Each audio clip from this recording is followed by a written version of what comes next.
الشيطان الرجيم بسم الله الرحمن الرحيم الحمد لله رب العالمين والعاقبة للمتقين والصلاة والسلام على رسوله النبي الكريم أما بعد فقد قال الله تبارك وتعالى في الكلام المجيد والفرقان الحميد بسم الله الرحمن الرحيم يا أيها الناس اعبدوا ربكم الذي خلقكم والذين من قبلكم لعلكم تتقون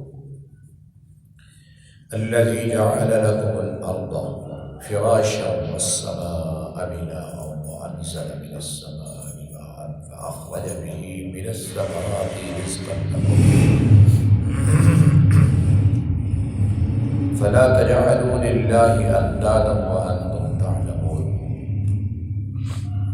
وإن كنتم في ريب مما نزلنا على عبدنا فأتوا بسورة من مثله وادعوا شهداءكم من دون الله إن كنتم صادقين فإن لم تفعلوا ولن تفعلوا فاتقوا النار التي وقودها الناس والحجارة أعدت للكافرين وبشر الذين آمنوا وعملوا الصالحات أن لهم جنات تجري من تحتها الأنهار كلما رزقوا منها من ثمرة رزقا قالوا هذا الذي رزقنا من قبل وأتوا به متشابها ولهم فيها أزواج مطهرة وهم فيها خالدون إن الله وملائكته يصلون على النبي يا أيها الذين آمنوا صلوا عليه وسلموا تسليما الصلاة والسلام عليك يا سيدي يا رسول الله وعلى آلك وأصحابك يا سيدي يا الله الصلاة والسلام عليك يا شفيع وعلى آلك وأصحابك يا رحمة للعالمين الحمد لله الحمد لله الحمد للہ تمام تعریف رب العالمین کے لیے، تمام درود و سلام رحمت للعالمین کے لیے، آپ کی آل پر، آپ کے اصحاب پر، آپ کی ازواج مطہرات پر کروڑوں درود، کروڑوں سلام، صالحین پر اللہ کی برکتیں اور اس کی رحمتیں ہوں۔ اللہ پاک اپنے فضل سے، اپنی رحمت سے ہم سب کی حاضریاں قبول اور منظور فرمائے۔ اللہ رب العزت قرآن کریم کے برکات و انوار نصیب فرمائے۔ اللہ رب العزت اس قرآن پاک کی برکت سے، کیونکہ خود فرمایا کہ یہ قرآن شفا ہے، بیماروں کو صحت و سلامتی عطا فرمائے، بیماریوں سے، وباؤں سے نجات عطا فرمائے۔ قرآن مجید فرقان حمید کے پہلے پارے سے سورہ بقرہ کا آج تیسرا رکوع شروع کیا جا رہا ہے۔ سورہ بقرہ کی 5 آیتوں کی تلاوت ہوئی ہے، اسی طریقے سے 25 آیتوں کی تلاوت آج مکمل ہوئی۔ اللہ پاک قبول اور منظور فرمائے۔ حضور سورہ بقرہ کی پہلی آیت سے آیت نمبر 20 تک، اس کو تھوڑا سا خلاصے میں صرف 2-3 منٹ کے لیے سماعت فرما لیں۔ اللہ رب العزت نے 20 آیتوں کے اندر مومنوں کا ذکر کیا، کافروں کا ذکر کیا، منافقین کا ذکر کیا۔ مومنوں کا ذکر کرتے ہوئے ارشاد فرمایا کہ یہ وہ لوگ ہیں جو غیب پر ایمان لاتے ہیں اور نماز قائم کرتے ہیں جو ہم نے بھی اس میں سے خرچ کرتے ہیں۔ آگے فرمایا کہ اللہ تبارک و تعالیٰ نے کہ یہ اس پر ایمان لائے ہیں جو آپ پر نازل ہوا، جو آپ سے پہلے نازل ہوا، جو نبیوں پر نازل ہوا ہے، رسول پاک پر ایمان لانا ان سب پر ایمان لانا ہے۔ پھر ارشاد فرمایا کہ یہی لوگ کامیاب ہوئے، فلاح پانے والے ہیں جو ایمان والے ہیں۔ پھر 2 آیتوں کے اندر اللہ رب العزت نے کافروں کا ذکر کیا اور کافروں کے متعلق فرمایا کہ انہوں نے کفر کو خود اختیار کیا ہے، لہٰذا ان کے دلوں پر مہریں لگا دی گئی۔ اور آگے منافقین کا ذکر شروع ہوا تو منافقین کی گفتگو ہوتی رہی۔ منافقوں کے دلوں میں مرض رکھتے ہیں نفاق کا، منافقت کا، تو اللہ تبارک و تعالیٰ نے ان کی ساری گفتگو بیان کی۔ اور آج کے اس درس کے اندر آیت نمبر 21 سے اللہ کریم نے نہ منافقین کا نہ مومنوں کا نہ کافروں کا، بلکہ پورے انسانوں کا ذکر کیا ہے۔ اور انداز گفتگو یہ ہے کہ اللہ کریم نے ارشاد فرمایا ہے کہ اے لوگوں، یعنی کوئی ایمان لایا یا نہیں لایا، میں رب ہونے کے ناطے سے، کیونکہ میں تمہارا رب ہوں، کہ اس وجہ سے میں کہہ رہا ہوں کہ میں صرف تمہارا رب، تمہارا خالق نہیں ہوں، معبود بھی میں ہی ہوں، لہٰذا عبادت بھی میری کی جائے۔ تو ارشاد فرمایا کہ یا ایھا الناس اعبدوا، اے لوگوں، ربکم الذی، تم اپنے رب کی عبادت کرو، اے لوگوں تم اپنے رب کی عبادت کرو۔ یعنی یہاں منافقین بھی ہیں، مومن بھی ہیں اور کافر بھی ہیں، پورے انسانوں کو ذکر ہے۔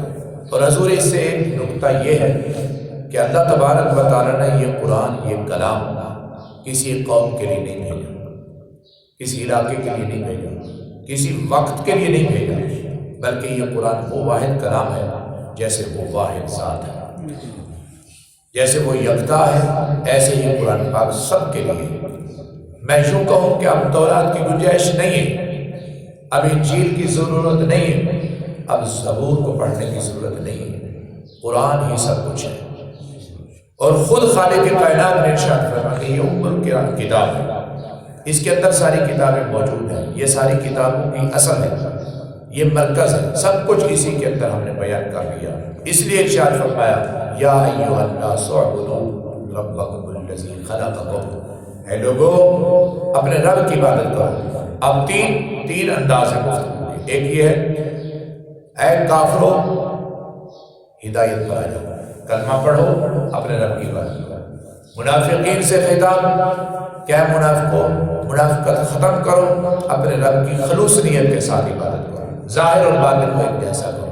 اب رہی ایمان والوں کی بات تو رب کریم نے فرمایا کہ ایمان والوں اور زیادہ عبادت کرو، عبادت تو کرتے ہو اور زیادہ عبادت کرو، اس میں استقامت پیدا کرو، نمازوں میں، دوسری عبادات میں، رکوع میں، سجود میں، قرآن کی تلاوت میں مزید محنت کرو اور کوشش کرو۔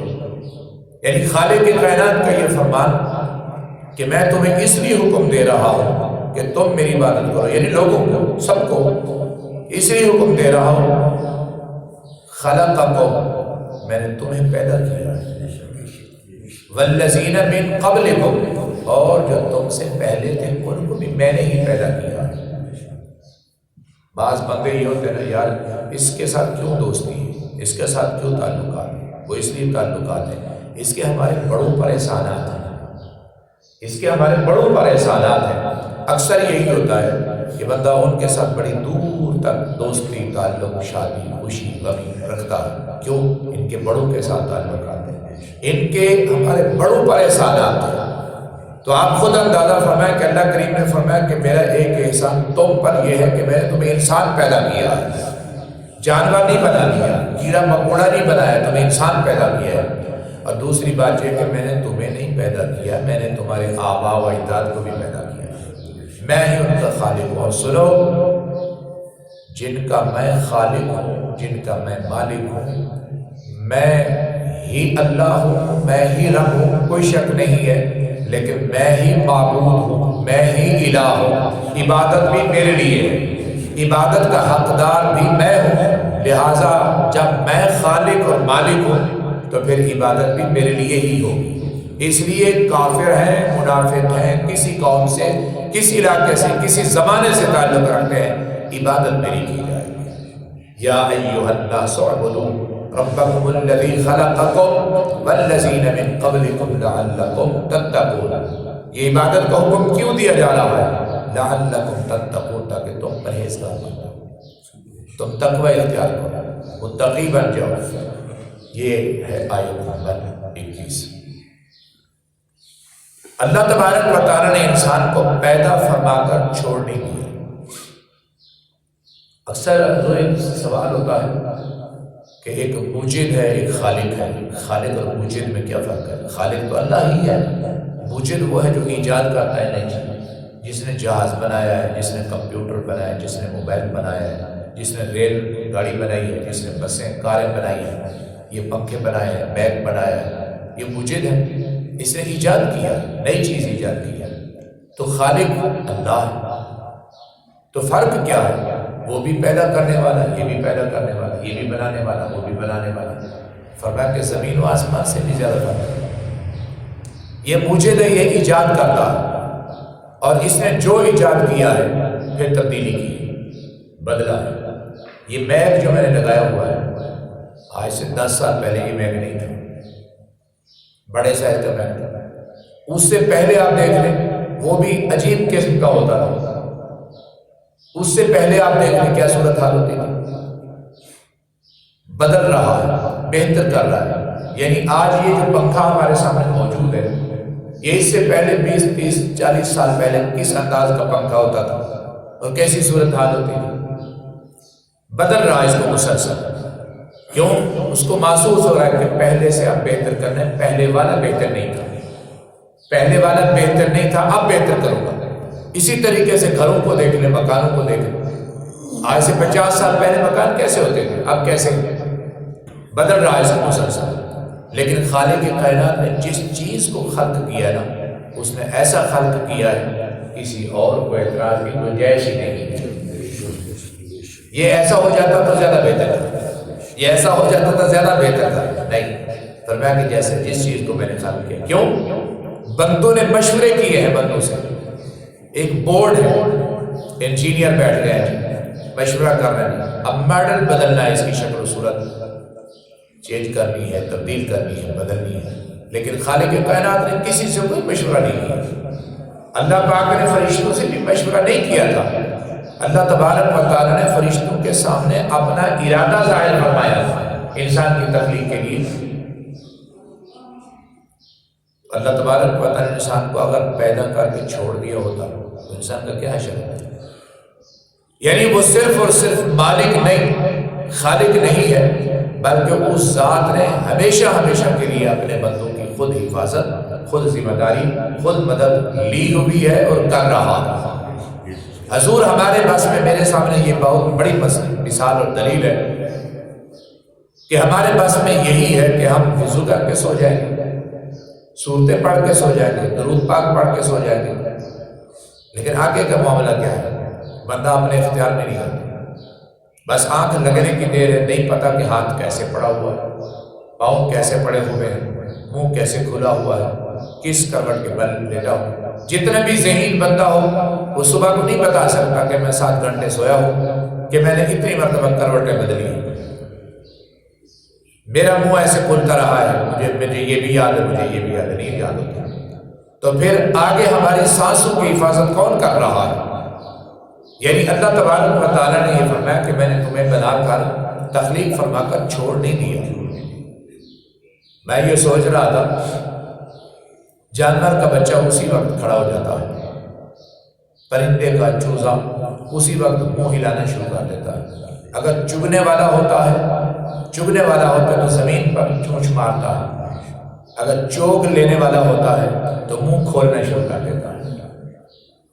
اس کی والدہ مادہ، اس کا والد نر وہ لے کے آئیں گے، اس کے منہ میں ڈالیں گے۔ اگر چگنے والا ہوتا ہے تو اس کی ماں مرغی زمین پر چونچ مارے گی، آواز مخصوص دے گی جو اللہ نے ان کو دی ہے، تو اس آواز میں وہ بچے بھی نیچے منہ مارے گی، تھوڑی دیر کے بعد وہ چھونا شروع کر دے گا۔ لیکن انسان اشرف المخلوقات ہونے کے باوجود انسان کئی مہینوں تک ایڑیاں رگڑتا رہتا ہے۔ بات اسی انسان کی ہو رہی ہے کہ اللہ فرماتا ہے کہ میں نے جیسے تجھے پیدا کیا تھا تو ماں کے پیٹ سے زمین پر آیا تھا تو میں تجھے چھوڑ دیتا، تیری ماں کے دل میں تیری محبت نہ پیدا کرتا، وہ تجھے نہ اٹھاتی، تو بتا تیرا کیا حشر ہوتا۔ اور پھر بات یہ نہیں ہے، میں نے تیرے رہن سہن کے لیے انتظامات کر دیے۔ اگلی آیت میں، آیت نمبر 22 میں فرمایا الذی جعل لکم الارض، وہ ذات جس کی عبادت کر رہی ہے، جو تمہیں عبادت کا حکم دے رہا ہے، وہ کیا فرما رہا ہے؟ ہم نے تمہارے لیے جعل لکم الارض فراشا، ہم نے تمہارے لیے آسمان زمین کو فرش بنا دیا، بچھونا بنا دیا ہے۔ والسماء بناء، پھر اللہ کریم فرماتے ہیں ہم نے تمہارے لیے آسمان کو چھت بنا دیا ہے۔ وَأَنزَلَ مِنَ السَّمَاءِ مَاءً، ہم نے آسمان سے باران رحمت کا نزول فرمایا۔ فَأَخْرَجَ بِهِ مِنَ الثَّمَرَاتِ رِزْقًا لَكُمْ، پھر ہم نے تمہارے لیے ثمرات کو، پھلوں کو پیدا فرمایا، پھلوں کو نکالا ہے۔ فَلَا تَجْعَلُوا لِلَّهِ أَنْدَادًا، ارے اس کی ذات میں کسی اور کو شریک نہ کر، وہی ذات ہے جو تمہیں دے رہی ہے، اس کی ذات کے ساتھ کسی کو شریک نہ کر۔ وَأَنْتُمْ تَعْلَمُونَ، حالانکہ تو جانتا ہے، حالانکہ تجھے معلوم ہے جو کچھ گفتگو ہم کر رہے ہیں، میں خالق کائنات جو کچھ میں بیان کر رہا ہوں، یہ کوئی ایسی بات نہیں جس کو تجھے علم نہیں ہے، جس کا تجھے علم نہیں ہے، تو نہیں جانتا، تو جانتا ہے۔ یہ ارشاد فرمانے کے بعد اللہ کریم نے قرآن کے متعلق گفتگو فرمائی، کیونکہ اللہ رب العزت کی ذات کا انکار بھی تھا، قرآن کی آیات کا انکار بھی تھا، رسول پاک کی ذات کا انکار بھی تھا، اور بالخصوص قرآن پاک پر انکار کر رہے تھے۔ قرآن پاک یہ اللہ کا کلام نہیں ہے، یہ آیات الہیہ نہیں ہے، یہ کسی شاعر کا کلام ہے۔ کوئی آتا ہے محمد کو سکھاتا ہے، پڑھاتا ہے، کوئی درس دیتا ہے۔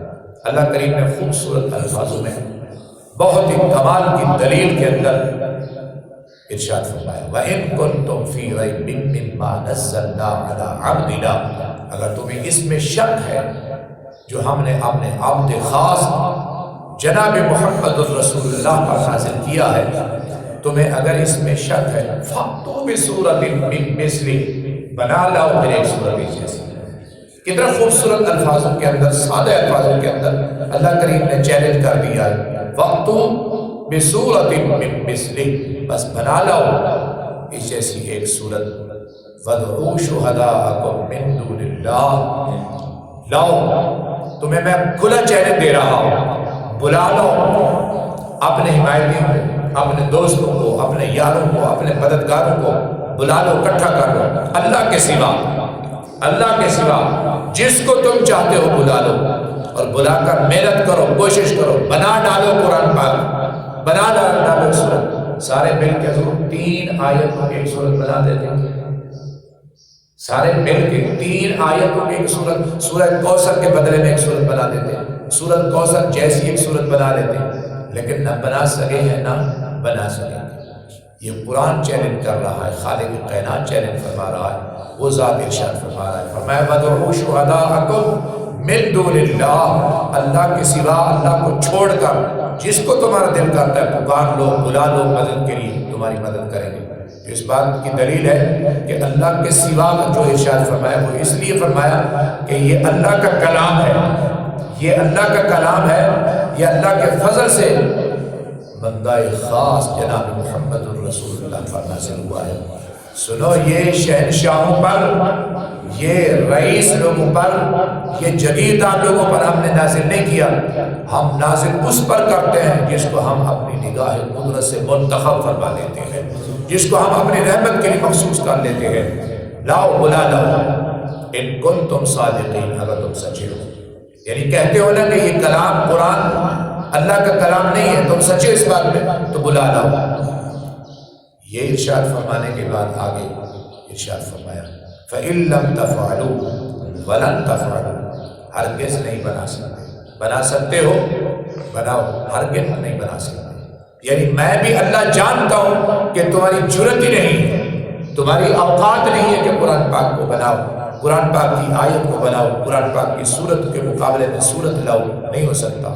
تو فَاتَّقُوا النَّارَ الَّتِي، پھر ڈرو اس جہنم کی آگ سے، یعنی اگر یہ تم کام نہیں کر سکتے، اعتراف کرتے اس بات کا تمہیں یقین ہے کہ یہ کلام اللہ کا کلام ہے، تو پھر ڈرو فَاتَّقُوا النَّارَ الَّتِي، اس آگ سے، وَقُودُهَا النَّاسُ وَالْحِجَارَةُ، جسے تیار کیا گیا انسانوں کے لیے اور پتھروں کے لیے، جس کا ایندھن بنے گا انسان اور پتھر بنے گا۔ اُعِدَّتْ لِلْكَافِرِينَ، یہ کافروں کے لیے ہم نے تیار کر رکھی ہے۔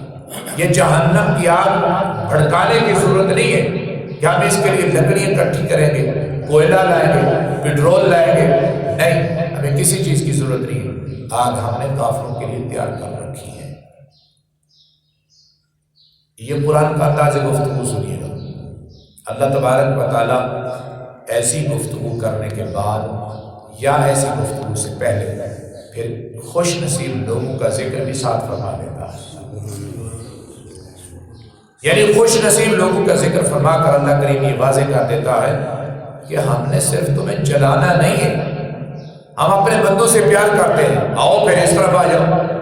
یعنی اگر تم یہ ڈر رہے اس بات سے وہ جہنم کیا ہوگا، تو اللہ کریم فرماتا ہے پھر اس طرف آ جاؤ، ایمان لاؤ۔ تو آگے گفتگو فرمائی، یعنی آج کے ہمارے درس میں اس سورہ مبارکہ کی آیت نمبر 25 میں ارشاد فرمایا کہ وَبَشِّرِ الَّذِينَ آمَنُوا، خوشخبری ہے ایمان والوں کے لیے، وَعَمِلُوا الصَّالِحَاتِ، جنہوں نے اچھے عمل کیے ہیں، أَنَّ لَهُمْ جَنَّاتٍ تَجْرِي مِن تَحْتِهَا الْأَنْهَارُ، ان کے لیے گھنے باغات ہیں، ان کے لیے جنت ہے، جنت میں نہریں ہیں، نہریں شرابت طہورہ کی نہر ہے، دودھ کی نہر ہے، شہد کی نہر ہے، پانی کی نہر ہے، پانی کے چشمے ہیں، گھروں سے ان کے محلہ سے گزرتے ہیں، کلما رزقوا منها، اللہ اکبر، اللہ کریم فرماتا ہے کہ ہم نے ان کو حکم دے رکھا ہے، ہم نے ان کو کہا ہے کہ کھاؤ پیو جہاں سے تمہارا دل کرتا ہے، اور جس وقت یہ ثمرات، یہ پھل، یہ نعمتیں حاصل کریں گے اور کھائیں گے تو کہیں گے قالوا ھذا الذی